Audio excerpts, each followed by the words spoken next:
Lovely cut for Neptune, this. Well done, man. Well done. Keep it going, friends. Orty. All right, send it over.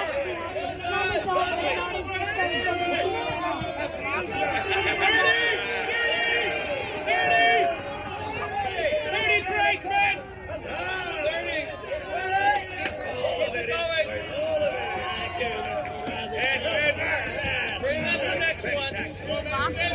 You men doing great, lads! Excellent. Wash those hatches, men! Right, that's it. Empty that. Send it all over. Men, yes! Scrape the bottom if you have to! There. That's it. Right. Well done, my boys! Well done! There we are.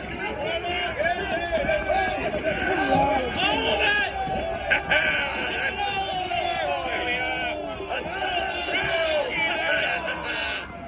Over it goes.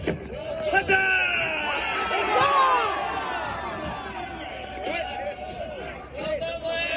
What is it, man? Seize! Keep up with it! Mr. Betts! Yes, sir! Tackle! Seize!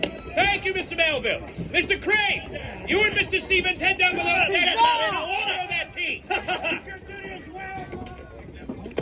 Yes, indeed. Well done, boys. Well done. Big Get boy. eyes on it. Right, come on. Huzzah! Huzzah!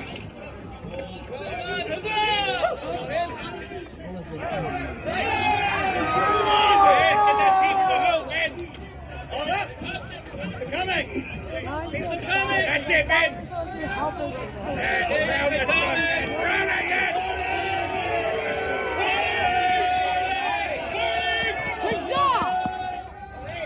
Here comes the great. That's it over here! Steady. Steady. Easy with that great, man.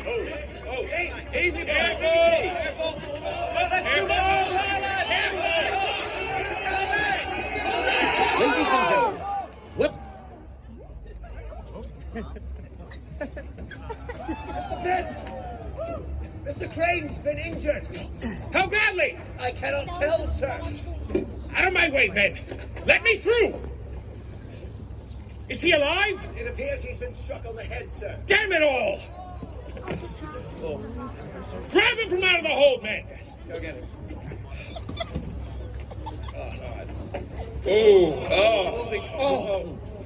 What will become of him? What do we do, sir? Mr. Pitts! Captain! Yes, Thomas. What do we do with Mr. Crane, sir? With all that is at stake, we cannot risk helping him now. Throw him over. He is a carpenter, is he not? Aye? Very well, then. You men, take him to the nearest carpenter shop in the wharf and then return. A shop? Carpenters. Should we not first consult a physician? We don't have time for that, Thomas. If he is to die this night, would it not be easier to explain his injuries there than in the hold of this ship? Then, I promise you, we will return for him when we are finished here. Our actions tonight are far greater than any of us. Aye. Aye. Make haste, men! Off with him. Back to work. Back to work. All right. Here, of course. This one's for John Crane. All have the duty to perform, and perform it we shall! You men help me secure that key, tightly and safely now! Back to work, lads! Crack it open, John. All right. Multi-cup for Neptune.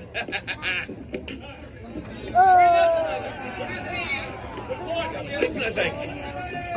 Well, no injuries or aggressions to speak of. That's on Big Both Hill. Captain We have to Hall do and that. Bruce surrendered their cargoes without any and all other cargo has been secured and is spared. However, there has been damage to one padlock, and it is believed it cannot be salvaged. Well, we shall see. We are not going to be here. We shall endeavor to replace it at our earliest opportunity. Agreed, sir. That's it. There you are. Right. Where will we go? Mr. Molyneux, We've been laboring for nearly 2 hours now. Upend it, man, upend it. And still, no movement from the regiment in Castle Island, nor from the Admiral's flagship. If this concerns you, come now, my friend. If they were going to turn out, they would have done so already. Make no doubt, sir, the eyes of all are upon us this night. And they will be from all nights moving forward. I fear that we are indeed in harm's way. Mark my words, Mr. Molyneux. Our actions tonight will have great ramifications. Thief! Thief! Thief! Stop it! He's got teeth! He's got teeth! Grab that man! Stop him! Get that man! Get him! Stop him! Stop him! Grab that man! Scoundrel! Grab it! Grab it! Bring that man up here! Thief! Bring this rat before me! You snake in the grass! How could you?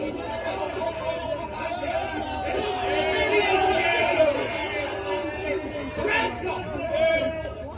String him up.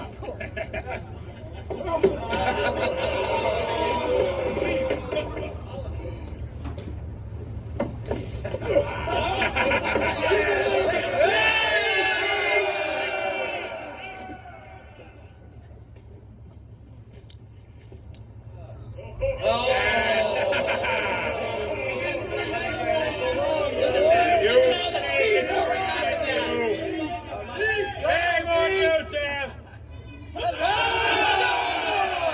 Mr. Hooten! Come sun up!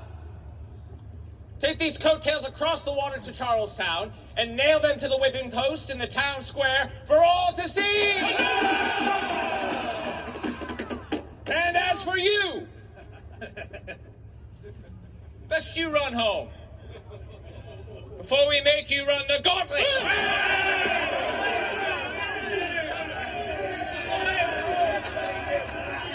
Get rid of that! Back to work, man! Back to work, man! Mr. Revere, it does me good to see you here with us tonight. Where else would I be? What news is it, sir? We must see this through to the last leaf. None of this team has survived tonight. None of it. We're going to be needing brooms and brushes, as well as hatchets tonight. Agreed, sir. We shall sweep the decks clean. Find the mate and procure those brooms. Indeed. Gentlemen! Gentlemen! None of this team must survive tonight. Empty the contents from your hats and your shoes and dump it over the railing. And then we will sweep this deck from fore to aft when the tea is gone. Yeah. And I shall aid you. Sweep it, men. And keep dumping that tea. No tea shall survive. No men. tea survives. No tea survives, men. Well done. Well done, lads. Dump it in, men. Dump it in. Well men. done. Mr. Prince! Last one!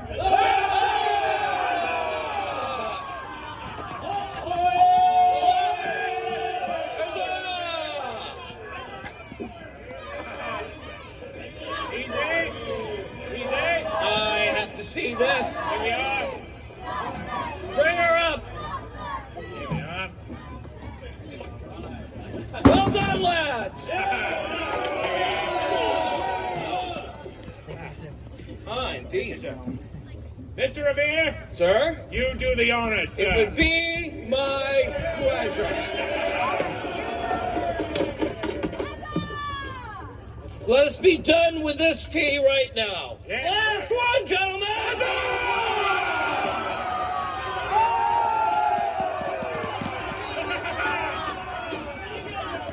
Every last leaf, man. Empty.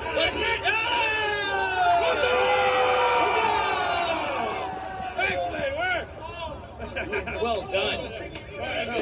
Well done. Friends, brethren, we have performed an indispensable duty in preventing pillagers from thrusting their hands into the pockets of every Bostonian. But I pray actions this night will not be our undoing. Make your ways home by secret and separate ways, and tell no one of what transpired here this night. We must keep the identities of those assembled here tonight a secret. We must carry that secret with us to our graves. If we are to be discovered, a fate will meet each and every one of us at the end of a rope. Do we pledge to one another this solemn oath? Aye! Citizens, do you swear? Then let us keep this secret for ourselves, our families, and for our country!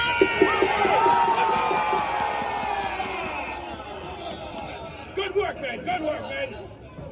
Well done, well done. When the work was finished, the men took to their homes by secret and quiet ways, without having any conversation or taking measures to discover their associates.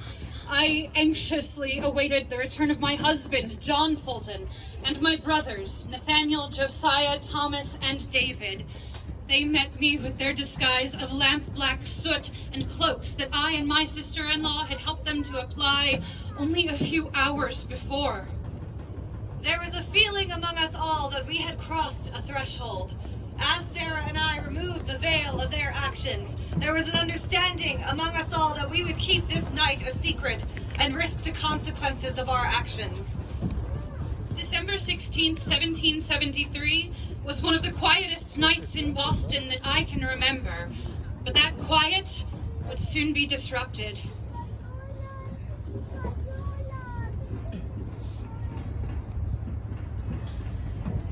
You there! You so-called Sons of Liberty! You have had a fine, pleasant evening for your Indian caper. But come tomorrow, you will have to pay the fiddler yet. Captain Merriweather, by order of the Crown, His Majesty King George III, I order you to occupy this town!